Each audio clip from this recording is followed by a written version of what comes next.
I already had a taste of what it was like to fail at college, Uh-huh. but I was lucky enough to have that failure at an early age where I could learn how to gain resilience from it. That wound up being a really good thing for you. It It really was. wasn't fun at the time, I'm sure, but it really set you up to be more resilient when you got here. Oh, it definitely did. It set me up for a whole bunch more. Honestly, it's the one reason why I was able to reach out in the first place because I know what it's like to fail. And because I know what it's like to fail, I was able to find whatever way I needed to make it not. That's inspiring, Rudy. That's really great. A lot of people fail and pack it up and go home. It's really inspiring that you're like, okay, next. Like, we come back for the next semester and we do it differently next time. I'm Beth Lesen, Vice President of Student Affairs and Enrollment at Cal State Long Beach, and this is Beach Peeps, a podcast about students, stories, and the interesting things happening on campus and beyond. Hi, Rudy. Hello. I'm so happy that we have a chance to talk today because I see you all the time and we never get to sit and talk. I know, but it's always a pleasure to see you around. Thank you. Tell everyone who you are. What is your name? Of course. Hello, everyone. My name is Rudy Hernandez. I'm currently a third-year social work student with a minor in psychology. And you work here in our office. Yes, I do, for the Department of Student Affairs. Thank you. That's the best part. So I'm just going to get to know you a little bit better. How did you wind up getting this job? You know what? That is actually so funny. I ended up submitting an application before I even stepped foot on campus. Really? Yes, and the funny thing was I thought that I was not qualified for this job, so I ended up resending my application. But Like you somehow withdrew it? I withdrew my application. Why? I I didn't know that. Why did you do that? I legit thought that I was not qualified for the position when I first started applying. Okay. But after I rescinded my application, I still ended up getting a phone call from Anthony. Oh, good. Yeah, and we set up a interview, and it went really well. Oh, you Yeah. must have been surprised because you thought you withdrew. Yes. So when you got that call, that must have been a little weird. Oh, it definitely was. But it worked out. Yeah. Oh, I'm so glad because then you wouldn't be here. hmm Oh, why did you withdraw? So you thought you weren't qualified. What about it? Did you have imposter syndrome, Rudy? Yes, actually, I know that I do have a good skill set. I Yes. must admit I do have that. You do. You're a fantastic student assistant. Thank you. You are. But just coming to campus as an incoming adult, at the time I was coming in, I was actually 17. So I wasn't even an adult yet. So just trying to enter the workforce while also being a college student as a minor was very challenging. And I didn't think I was going to be fit for the position. Yeah, we have that in common. I also started college at 17. I have a late birthday in December. So is that the same for you? Yes, actually. Yeah. So we have that in common. That was weird, wasn't it? It's Oh, weird starting that young.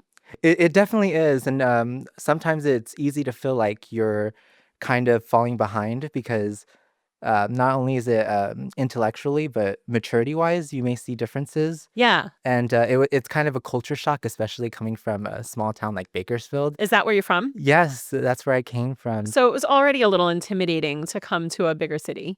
Oh, definitely. And plus you were 17. hmm That's a lot. Were you scared? Um, I was, also being a former foster youth, meaning that I didn't really have much of a support system to rely on if things ended up falling through. It really did hinder a lot of the decisions I made and almost made me lose out on opportunity like this. Yeah. I see you're repping the Guardian Scholars Yes, program. ma'am. Our Guardian Scholars program is for students who went through the foster care system, Yes, like it you. is. And I think a lot of people who aren't Guardian Scholars don't know anything about the program. Hmm. So have you been a part of Guardian Scholars since you got here? Yes, actually, I got connected with Guardian Scholars a couple months before I ended up coming here. And How? Who connected you? um, actually, after I got the acceptance letter here, I immediately looked for any resources I could because I good. knew that incoming as a 17-year-old was going to be a struggle. That was really smart. hmm A lot of people don't do that. That was really smart of you. I'm lucky enough to have a lot of good mentors Oh, who good. helped me through that. But Like from high school? yeah, my high school counselor was one of my biggest supporters, especially when it came to coming to college. Nice. So Nice. Are you still in contact with them? I'm still in contact with them, but it's not as frequent. Yeah. But whenever I am in the area, I tend to go and You visit. stop by. Yeah. I love that. I bet they love it too. Oh, yes, it's always a nice surprise. Is that so? Tell me, I know that you're in the social work program. Is your majoring in social work, does it have anything to do with your having been through the foster care system? It's definitely a major contributor, I have Mhm. to say. I've always had a soft spot, especially for children, and just being someone who was unfortunate enough to end up in the system and seeing that aspect of it, at least as an adult, well, close to adulthood. I ended up entering the system at 16. Yeah. So just having that like perspective as someone who entered late, seeing how it affects younger individuals really helped me move towards that goal. Is so when you study in social work, your intention is to work with children or with adults My or intent both? My intention is to work with transitional aged youth, Okay. so youth who are either leaving the foster care system or the criminal justice system Yeah. and transitioning into adulthood. That's kind of the area I want to work with. That's a really important, vulnerable, pivotal time for a lot of people.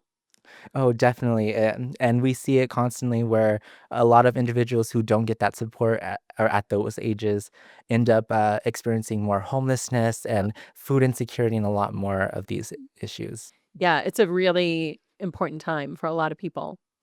Definitely. How was your transition here coming from Bakersfield, being 17?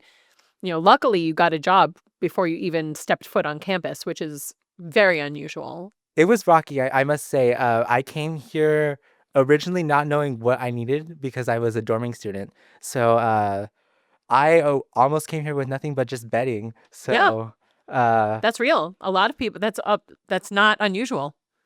yeah, it was just a lot. And given the nature of who held the rights to what I can do, I also was limited into the resources that I could get into. So there were like guardianship issues. Yes, when I moved into the dorms here, Yeah. I became my own caretaker. Okay. But with that, because I was 17, I didn't have the legal capacity to sign off for things. So I also had to worry about getting health issues, getting screened for stuff like that. It really put a It's stop to it. complicated. Legally, it's complicated when you're like an emancipated minor, but you're under the legal age. Hmm. Yeah. So how did you navigate those complexities? It sounds like it added a whole layer of difficulty to an already overwhelming time. I'm not gonna lie, I didn't really handle it that well. Being that I was just transitioning, I didn't really have that much trust in my support system as I do now. Yeah. But after my first semester, it was really rocky, and I just had to confide in um, Cheryl, one of the coordinators for Guardian Scholars, and she was really someone who just took my hand and was just like, "Okay, let's see what we have to do." I love that. And that's how I knew that like I had a support system here. A lot of people come here thinking that they're going to do everything themselves and don't wind up using the help that we offer until things get hard. Mm. Um, if there are other students who are listening to this conversation, now that you're on the other side of all that and you've been super successful for years on this campus, what would you say to someone who is maybe new to campus, maybe not new to campus, and is struggling and having a really hard time and maybe isn't finding success so quickly and easily? The one thing I would have to say is just start with a question, Mm. honestly. It doesn't have to be a staff member, it doesn't have to be someone that you know. Just find someone who looks approachable and just ask. More likely than not, they're going to be able to point you in a direction Just that's any sort question. It doesn't matter what the question is, just start by talking to somebody, yeah. anyone, about anything, because that's the beginning. Hmm. And for a lot of people, that's the hardest part.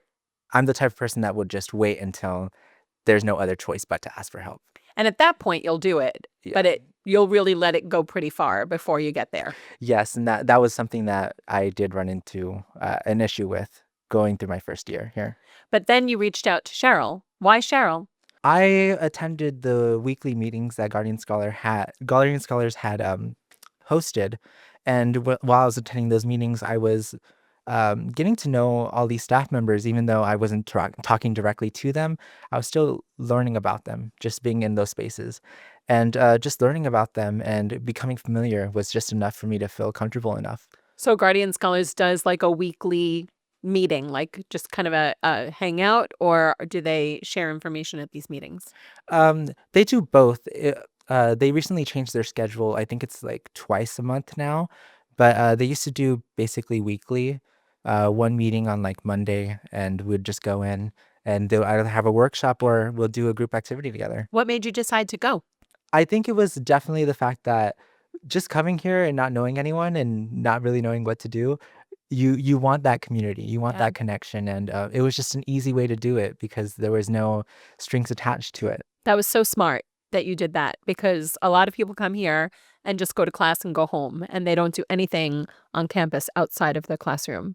It was really, really smart that you went to those meetings at Guardian Scholars, because that's how you felt comfortable enough with somebody to ask a question of them, because you already kind of knew who they were, and you knew who you wanted to approach. Mhm.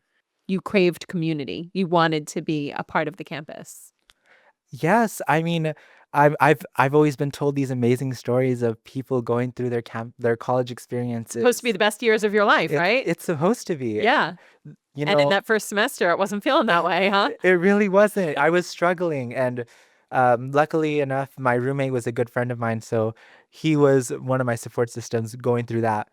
That was a while ago. You're in your third year, right? Yes, I am. And that was only one semester that you struggled. And then you connected with Cheryl and things started getting better after that? I'm gonna I wouldn't say that.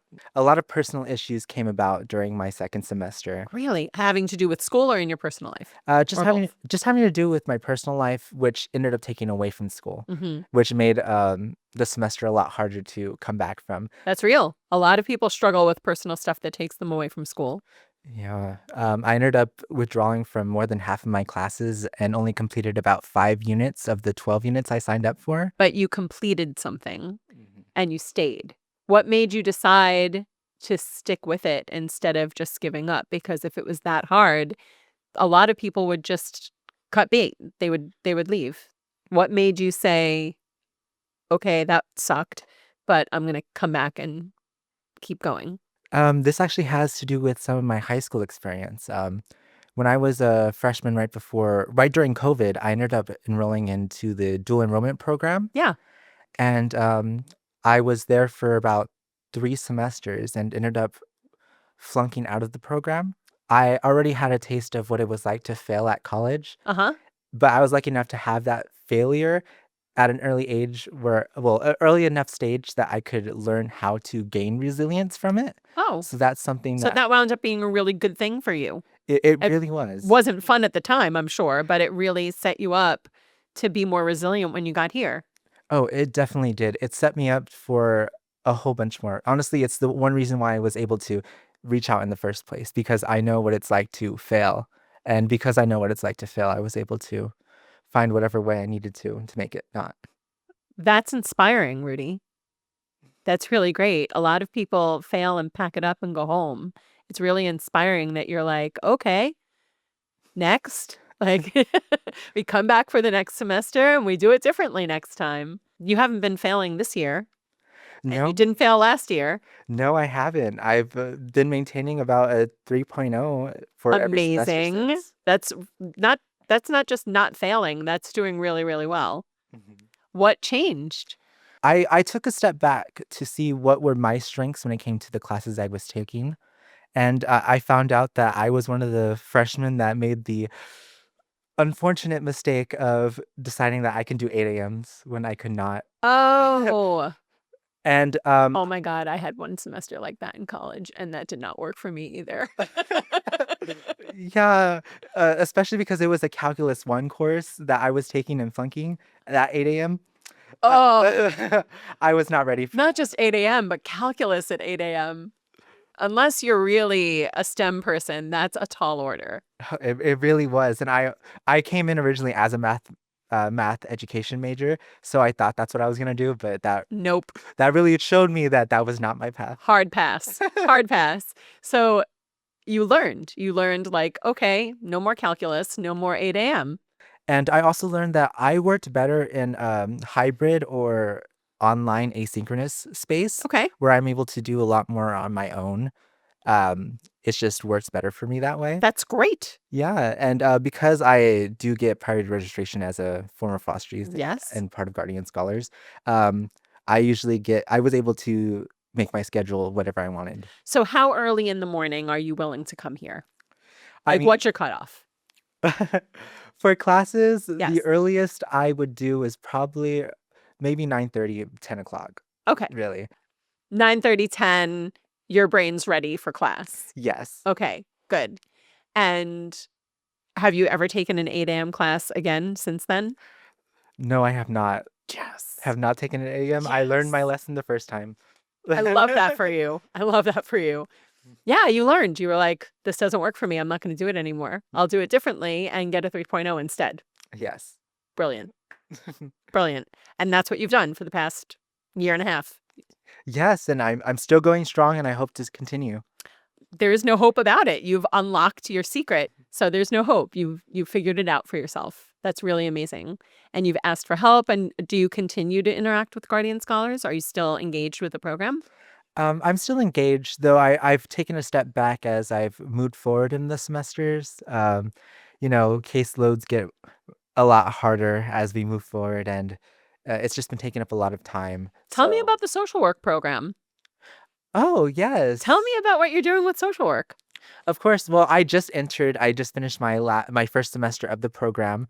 It's a 2-year program.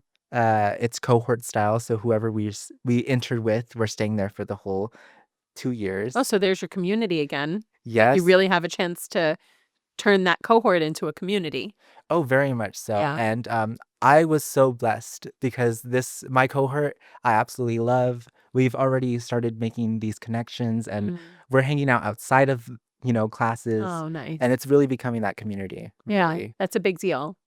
And what kind of, you said something about placements. Are you doing field placements? Yes. You are already as an undergrad, like you're doing it now.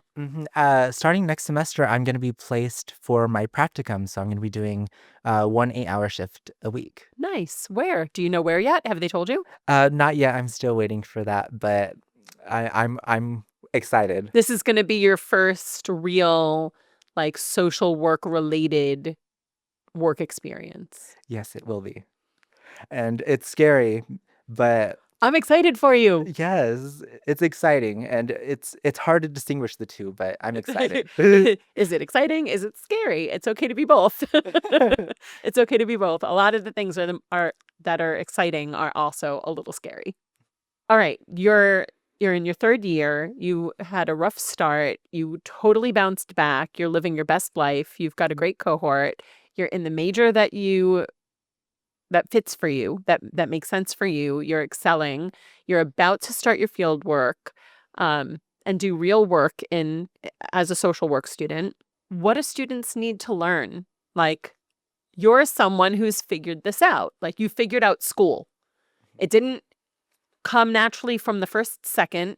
You had to figure it out, but you figured it out. And now you've taken off. You've got it on lock.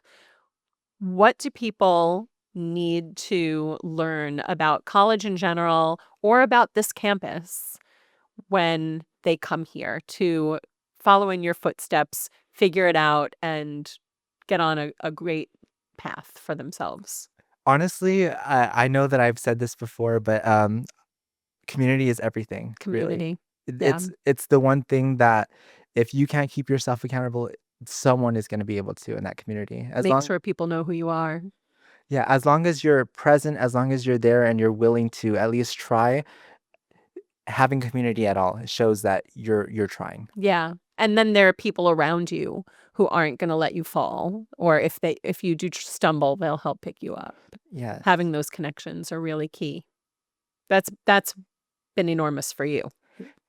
I would say it's been the only thing that's kept me going, really. That's powerful. That's powerful. Like, you came here from Bakersfield.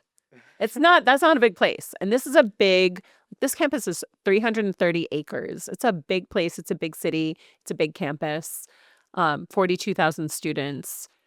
What do you like about it? I mean, what's not to love? From the weather to the beautiful scenery It here on doesn't suck. campus.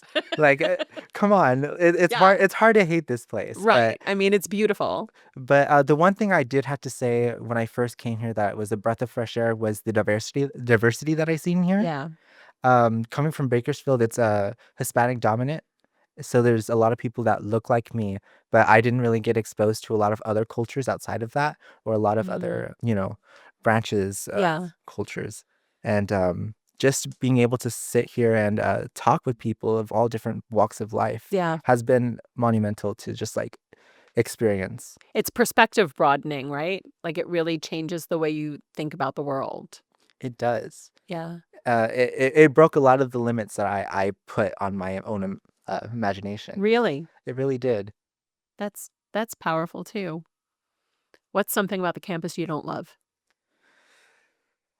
I don't love that we started construction Yeah. on our. Yeah. I could have bet money that you were going to say either construction or parking. Those are the two big ones. Oh, definitely. Those Those are are the two things. At least the construction I know that's time limited. We're going to fix it. Mhm. I mean, literally, that's what we're doing. We're fixing it. It'll take time, but that'll go away. Yeah, those are the two big. Those are our Achilles heels Mhm. right now on this campus. Do you think it's worth it? I think it is. I do think it is. Well, I was a little upset to hear that they were closing down our student union because Yeah. I did love the area. It's painful. It's painful. Yes. But I know that it's for the better, and I know that whatever's going to happen, it's going to improve this campus no matter Yeah. what. And I think that the investment in itself is worth everything. Nice. And even with the construction, if you had to make the decision all over again, would you come back to this campus? 110%. 110%. I love it here. You do. Mhm. You do. And the campus loves you too. It does. You're very lovable. Well, thank you, Rudy. It's been so much fun having a chance to sit and talk because we see each other all the time, but we're usually passing, and we say hi and how was your weekend and how was your break, but we don't get a chance to have this kind of conversation. So this has been really special for me to get to know you a little bit better. Thanks for spending this time with me. And thank you so much for having me. I'm excited for you to become a social worker. I want you out there helping people.